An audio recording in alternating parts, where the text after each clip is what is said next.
violence ou de la colère. Gardons ce fil intact pour que notre paix reste belle et forte. Je suis Olivier Ndemaïpo. Respect, tolérance, solidarité sont les maîtres mots d'une nation prospère. Ensemble, main dans la main, pour préserver l'unité de notre cher et beau pays, le Cameroun. C'est un message de Royal FM, la radio des auditeurs. Gang Juem, Ibikerla, Ini, Bao Gwengong ni Mwangmoni Mingande, Bongol Orange Bonus. I dièse, Yara, Yara, Yara, étoile, Yara dièse. Tole Max It's, Inyu Nembe Konabi Million. Orange est là.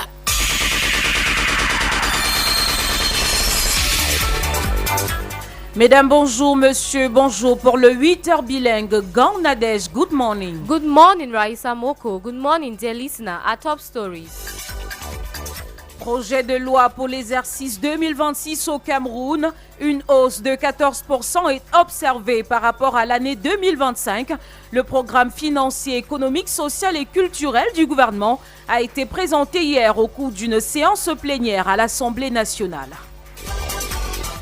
Alarming figures reveal over 12,500 youths in Cameroon are living with HIV/AIDS, with unprotected sex and substance abuse fueling the spread of the disease. This and more will be yours in a moment.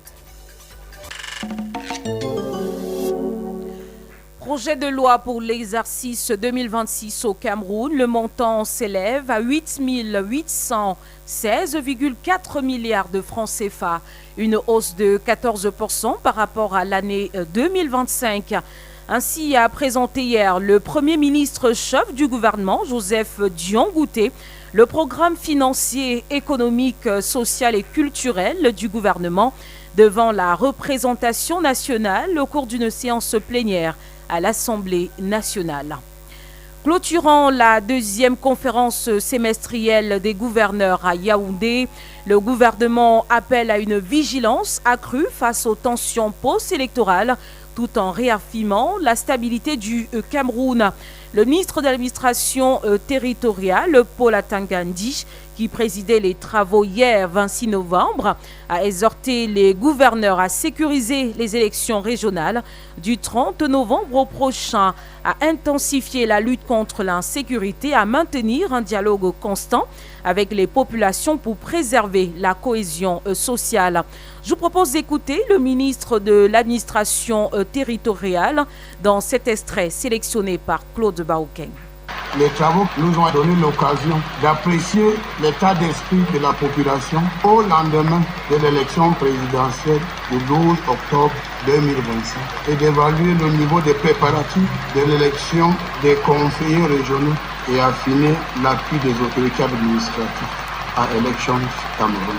Au moment où nos travaux prennent fin, je voudrais vous engager comme par le passé à suivre avec le plus grand intérêt l'exécution quotidienne et diligente des recommandations de nos travaux. Dans le cadre de l'élection des conseillers régionaux le 30 novembre 2025, vous mettrez un accent particulier sur la sécurisation des électeurs, du matériel électoral ainsi que des installations d'électeurs.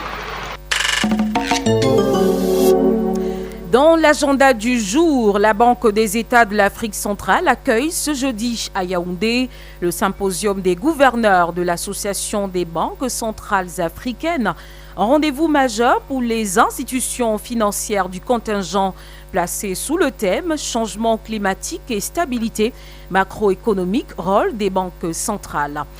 Le ministre de l'économie, de la planification et de l'aménagement du territoire Alamine Ousmane Mé et le ministre de l'emploi, de la formation professionnelle Mounouna Foutsou co-préside tout à l'heure à 9h à Yaoundé la conférence des bailleurs de fonds dédiée au projet de promotion de l'inclusion économique et employabilité des femmes et des jeunes. Semaine des activités marquant la célébration de la 34e édition de la Journée internationale des personnes handicapées. Lancement ce jour par la ministre des Affaires sociales, Pauline Irène Nguédé. Innovation pour l'inclusion, construire ensemble des communautés inclusives est le thème des activités. À l'étranger, sans transition aux États-Unis, après les tirs près de la Maison-Blanche, le suspect a été arrêté. Le président Donald Trump dénonce un acte de terreur. Selon la ministre de la Sécurité intérieure, c'était hier à Washington. Et puis en sport, le championnat du monde de karaté 2025 s'ouvre ce jour au Caire en Égypte. Il réunit 384 karatékas issus de 88 pays. Le Cameroun y prend part avec 2 compétiteurs. Les mondiaux de karaté vont s'achever dimanche prochain.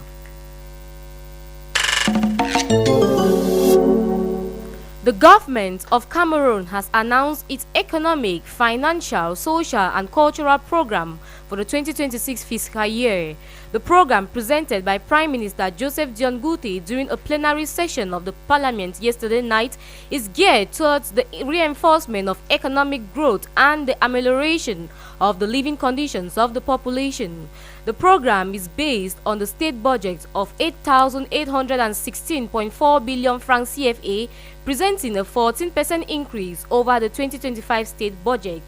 Week-long activities to mark the 34th edition of the International Day of Persons with Disabilities will be launched today at 9 a.m. at the National Rehabilitation Center for Persons with Disabilities in Yaoundé by the Minister of Social Affairs, Pauline Irene Guéné.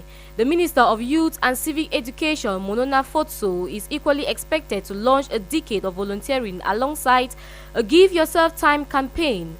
The initiative, which will kick off today at 9 p.m. in its ministerial building, aims to encourage young Cameroonians to actively participate in community service and civic education. And as you heard in one of our top stories, a staggering 12,500 youths in Cameroon are reportedly living with HIV, primarily contacted through unprotected sex driven by drug abuse. The alarming figure was revealed at an educative event at the Lycée Général Leclerc in Yaoundé under the auspices of the Pan-African Organization African Synergy under the theme Drugs, Sex and HIV/AIDS. In economic experts have been pointing out some inequalities in the Economic Partnership Agreement signed between the European Union and Cameroon in 2009, which grants benefits like tariff-free access to the European market for products such as banana and cocoa. They are of the opinion that this agreement favors Europe more than Cameroon. Jeffrey Tachum had an exchange with some of them and now reports.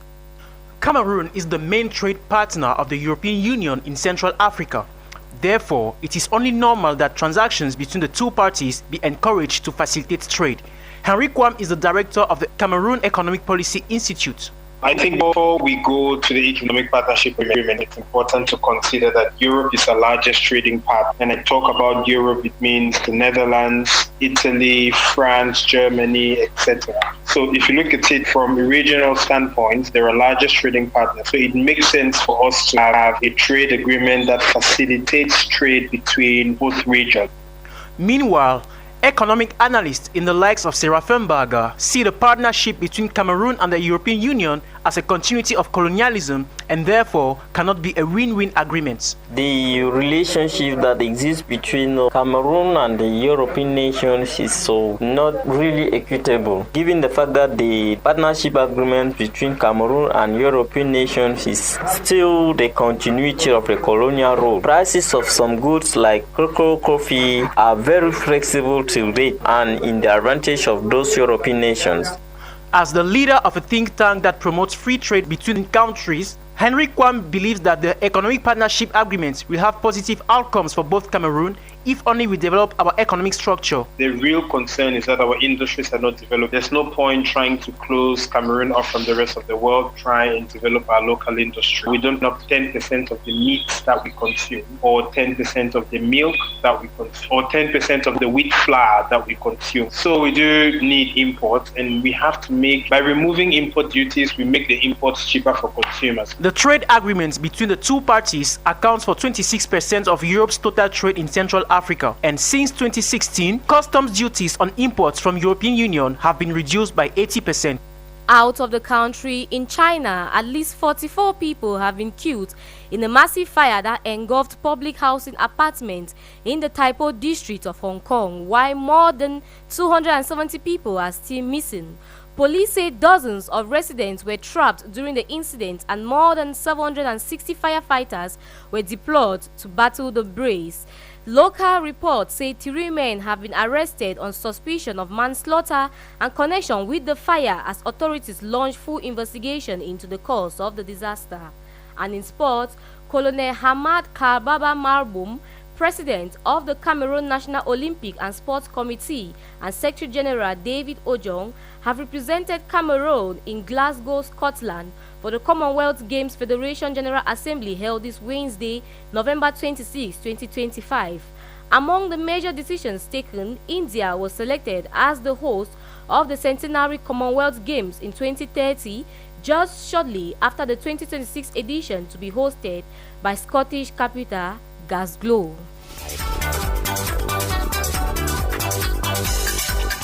And that sports notes brings us to the end of this edition of the 8 a.m. bilingual newscast on Royal FM 88.4. We received technical assistance from Salomon Sana. Behind the camera, we have Alain Kwekam. For script editing, Jean-Jacques Foucault and Abel Bella Samari. Central coordination from the station manager Roger Kiek and general supervision from the Reverend Pastor Emmanuel Noel Bisai. For news presentation, we have in Bangladesh and Raïssa Moko, à demain si Dieu le veut, Gand Nadège pour un autre 8 heures bilingue.